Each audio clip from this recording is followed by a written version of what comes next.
August 7th, Grafton Notch Turnpike south to Hoyt's Ledge. We were here in June when we had hiked to Hoyt's Ledge from the south. It was a windy, cloudy day, and we had seen a bear.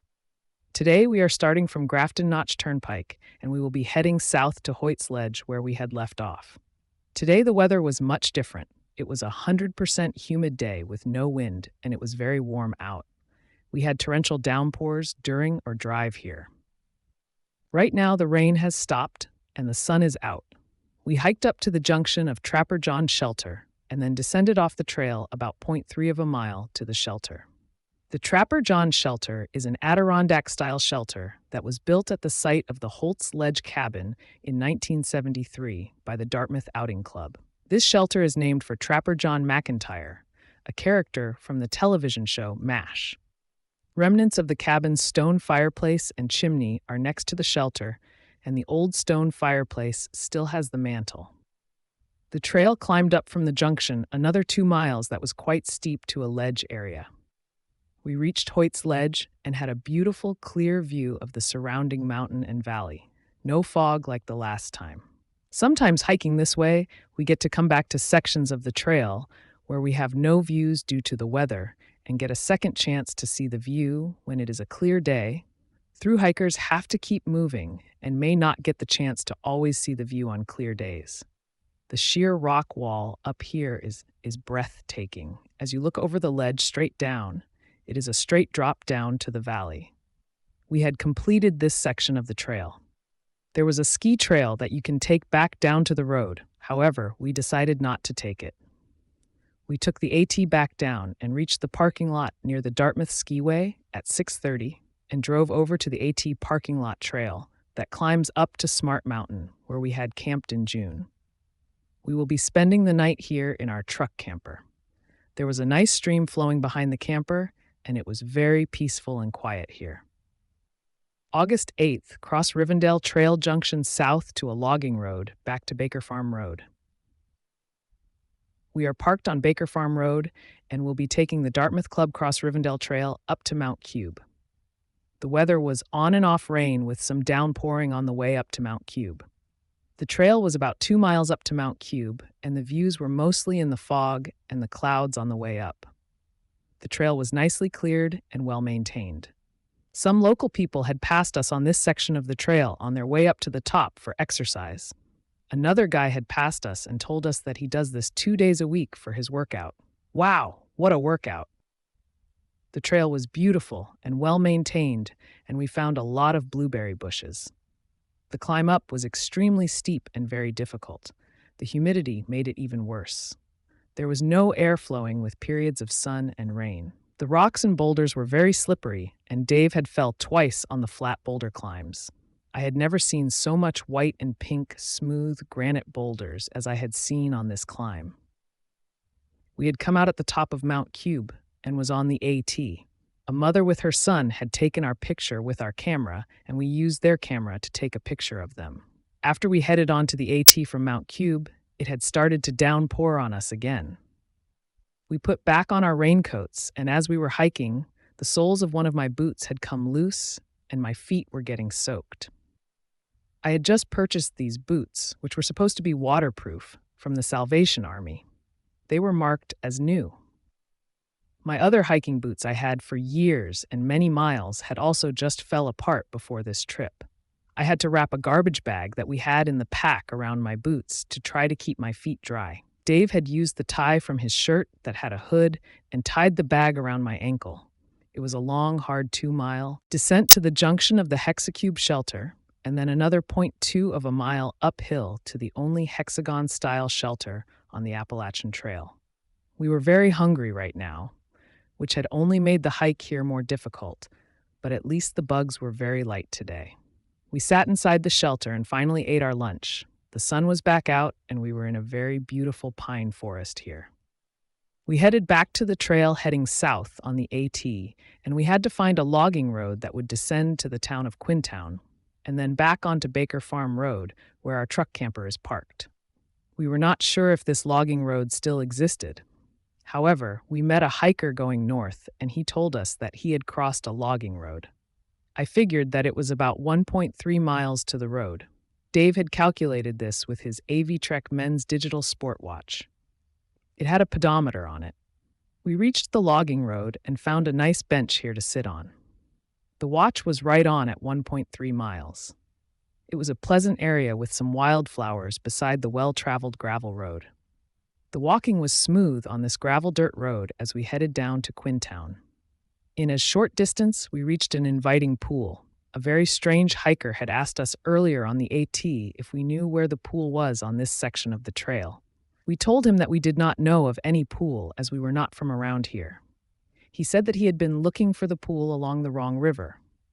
We walked and walked for what felt like miles looking for a sign for Baker Farm Road, which is not passable by car.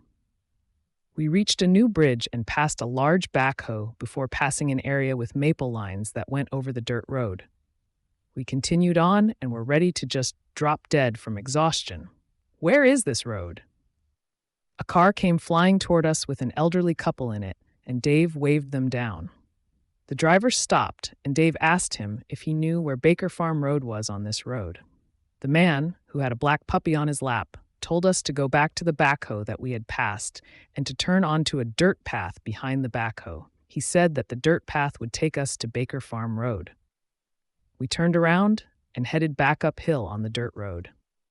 The logging road was very scenic. However, it had a lot of unnamed dirt roads that came off this road, and we did not know which road to take. We reached a dead end and turned around and tried another road. We were pushing it near 7 o'clock and it gets dark at 8 o'clock. I was getting worried that we would have to spend the night out here in the woods. We had no food, matches, or warm clothing with us, and the water bottles were getting very low. We reached a cabin. It looked like an old farm with an apple tree near the cabin. It looked like a weekend cabin, and we walked around it. I was thinking about spending the night here if we could get into it. It was all locked up, so we headed back onto the dirt road. Suddenly, I recognized where we were, and we had made it back to the white beacon. This is what we call our camper, as it is like a white beacon in the dark leading us to it. It was late, almost 8 o'clock, and I rushed to fix our dinner, and we were really starving. Someone knocked on our door, and a woman with a dog who lived in this area asked us if we were staying the night here in our truck. We told her that we were section hiking the AT and had got out late. She said okay and had left us in peace. We had heard some wolves or coyotes right at dusk. We had never heard one before. It was quite an experience. August 9th, Route 25C north to Route 25. I slept good last night and woke up to the sun shining in the camper. We drove from Baker Farm Road to Route 25 in the town of Glencliff, where I had dropped Dave off. We are splitting up again, and I am driving over to Route 25C and will be heading north. The trail started off with a hard climb, up with very humid air, with gnats and mosquitoes buzzing around my head. I reached Mount Mist with no views and then descended. I had met up with Dave at the Mount Mist Vista Point, where we had a nice view of Mount Moosilauke, and we had our lunch here. Dave had told me that there were a lot of blowdowns over the trail and that he had some confusion at the Webster Slide Trail as the trail was poorly blazed there. We separated again, and I headed down his section of the trail. Dave's side was much harder than the section that I had started at, with all the blowdowns and very little white blazes. I reached a hairy root spring that had a big tree that had fell on it with hairy roots that was over the spring. A sign here had information about it. Hairy Root Spring is a notable water source located on the Appalachian Trail in New Hampshire. It's named for the spring emerging from the ground beneath the hairy roots of an old maple tree. The only good thing about this section of the trail was that the treadway was mostly smooth, very little rocks on the path. I had seen a lot of through hikers on this section and some other day hikers. I saw some unusual mushrooms on the trail that I had never seen before. It was white on the bottom and orange on the top, and it was covering a down, dead tree. A woman had passed me as I was looking at it and told me that it was edible. I did not trust her and did not pick any.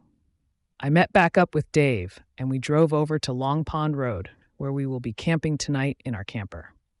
This is where Dave had put some white cling around a tree to mark the trail where it turned into the woods from the road when we had done Mount Musalak about 2 years ago. Amazingly, the white cling is still around the tree. I hoped that it helped the many through hikers find the trail. It looks like the trail maintainer got the hint. Now there is a new double white blaze on the tree. Now if they could only reblaze and clear out the blown down trees over the section from Route 25C to Route 25 over Mount Mist. August 10th, Route 302 north to Stealth Site before Mizpah Spring Hut. We are doing a 2-night backpacking trip up to the junction of the Mount Eisenhower Trail, where we were in 2005. This section of the trail was hard. It is one of the hardest sections of the trail we ever did. We started at the AT parking lot off of Route 302 and immediately started our climb up to Webster Cliffs. The climb started off like hell. I have way too much weight in my backpack, and I have not had a backpack on my back since we did the Kingman Range in 2009.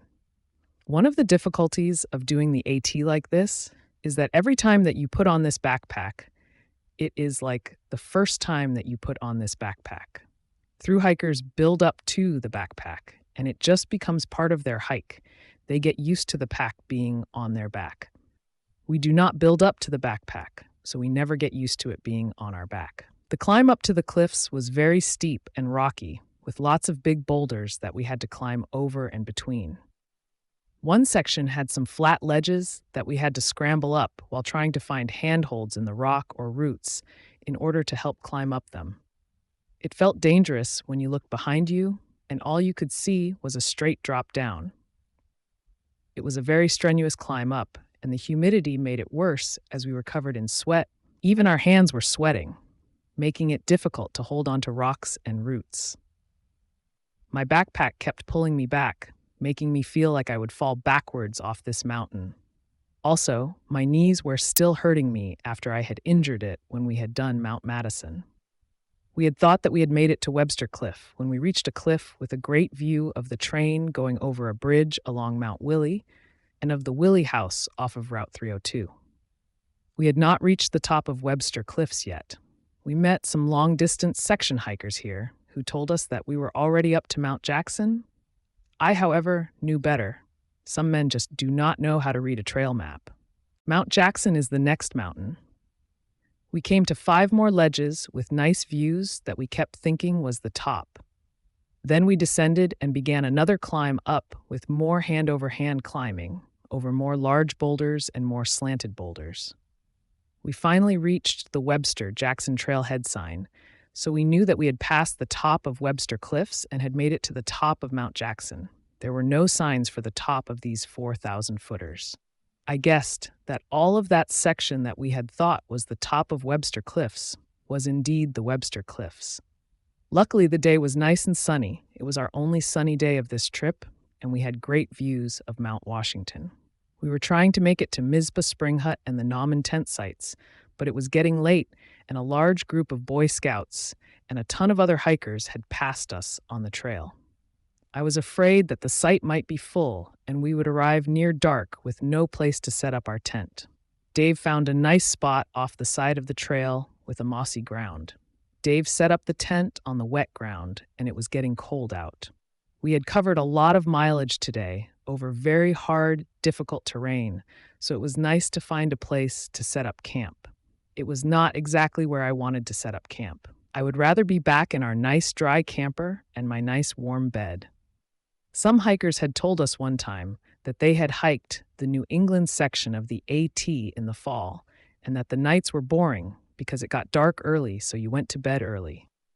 It was getting windy and colder when we went into the tent. The temperature change at 4,000 feet is dramatic. I am always shocked at how cold it gets up here when it's so hot and humid below. We had fallen asleep around dusk as we listened to the wind blowing through the trees. It had blown all night. August 11th. Stealth Site before Mizpah Spring Hut, north to the Mount Eisenhower Trail junction. I had slept very well last night and woke up to a foggy morning with no visibility. We had taken down our tent and headed to Mizpah Spring Hut, where we are planning to set up our tent and then hike up to the Mount Eisenhower Trail junction. We reached a sign for the Mizpah Cut-Off Trail and found out that we were only about a fourth of a mile from the tent site.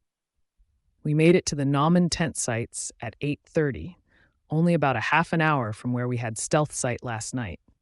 We set up on the number 4 wooden tent platform. The caretaker had asked us to leave enough space for another tent to be set up on the platform, as she was expecting the campsite to be full again tonight. We had never had a caretaker ask us to do this at any of the other AMC 10 sites before. It was around 10 o'clock and we explored the Mizpah Spring Hut. It was similar to the other AMC huts in the White Mountains. We had a bowl of pea and ham soup and a cup of tea before heading out on our hike with no backpack on. Well, no backpack for me. However, Dave carried his pack with just our lunch and 2 water bottles. We got onto the trail, still in the fog. The trail started right off after leaving the hut with a steep climb up and over boulders. Some areas had large slanted boulder that had log ladders made to get the hikers up it. When we did Webster Cliff, there were no ladders for the hikers to help get up the boulders. And to find a crack in the boulder or a tree root to get you up the boulders. This section of the AT is better maintained to make it easier for the tourist that use this well-maintained Crawford path to reach the Mizpah Spring Hut, where they can spend the night in the cabin and enjoy exceptional hiking opportunities on the dramatic peaks of the southern Presidential Range. We had reached the top of Mount Pierce, which is also named Mount Clinton, and stopped to wait for the fog to lift. However, that never happened, so we had no views from here, as the mountains were also in the clouds. This area was also supposed to have great views of Mount Washington, but not today. A light mist was blowing over the mountain, and it was very cold and windy during our hike, and we had to stop in a scrubby tree area to try to get out of the wind for a while. The section between Mount Pierce and Mount Eisenhower was semi-difficult, and we reached a very rocky area before we started our climb up to one end of the Mount Eisenhower Loop Trail that went to the top of Mount Eisenhower. I saw some nice wildflowers here, and we had a view here of a small dry riverbed below as the fog lifted. However, we lost the view as the fog moved back in. We had to make it to the other end of the Mount Eisenhower Loop Trail, where the AT climbs up to Lake of the Clouds. This is where we had stopped when we had descended from Mount Washington in August of 2005. We had reached the Mount Eisenhower Loop Trail, and the sign was now on the ground. We wanted to climb up to Mount Eisenhower, which is off the AT and is one of the New Hampshire's 4,000ers, which refers to the 48 peaks in New Hampshire that rise over 4,000 feet. These mountains are a popular challenge for hikers, but the weather was just too bad. We had waited all week to do this on Friday because the weather was forecasted to be sunny. Well, they got that wrong. We saw some views of the Mount Washington Hotel in the valley on the way back up to Mount Pierce. A small amount of light was shining down on the hotel. We had some glimpses of the top of Mount Eisenhower. However, Mount Washington was still in the clouds. The descent down from Mount Pierce to Mizpah Spring Hut was really bad. The trail went down the same wet, slippery, angled boulders that we went up. It was worse going down due to the fear of slipping and falling down the boulder quite a few feet. You can get seriously injured from this kind of a fall. We made it back to our tent site and found that the campsites was full of other tents. Some tent platforms had more than one tent on it. It was getting dark, and we heard the caretaker tell one of the other hikers above us, who had already gone into their tent, to move their tent over for another hiker to set up on their tent platform.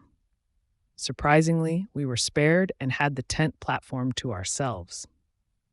As we were eating our dinner, I heard a young woman with another young woman who were wearing expensive new hiking designer clothing criticizing our hiking poles, which we have had for years when we had started hiking the Appalachian Trail. I was glad that they had not had to set up on our platform next to us. Who knows what they would have said to us about our tent. It was loud here with a full campground, but luckily it had quieted down when it got dark.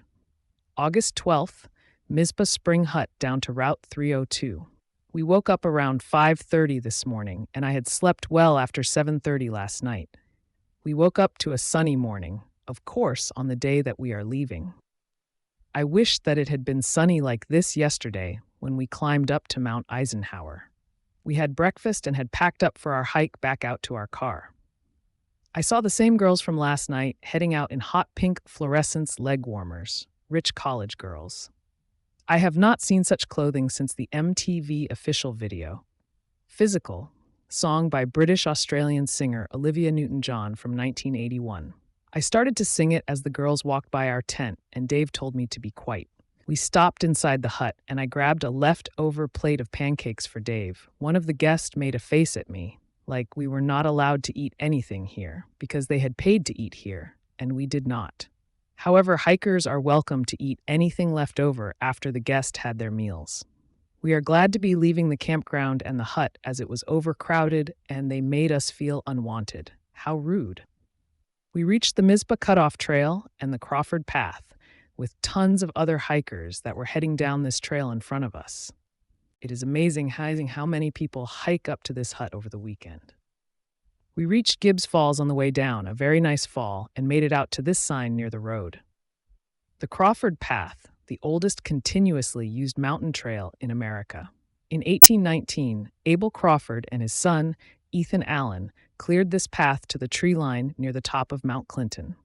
Along this trail, the Crawfords guided many groups to the summit of Mount Washington. The trail was improved to a bridle path in 1840 with Abel, then 75 years old, making the first historical ascent of Mount Washington by horseback. By 1870, this historical path reverted to its original use as a footpath to the heights. Countless thousands have traveled this path to the Presidential Range and Mount Washington, and they still do. We reached Route 302 and walked the road back to our camper. It is the end of our trip, and we are happy to be heading home. We had covered a long section of the trail here in New Hampshire, and we had completed the Presidential Range. It was a good hike, but it was hard, and we were ready to head home to a nice bath and a soft bed tonight.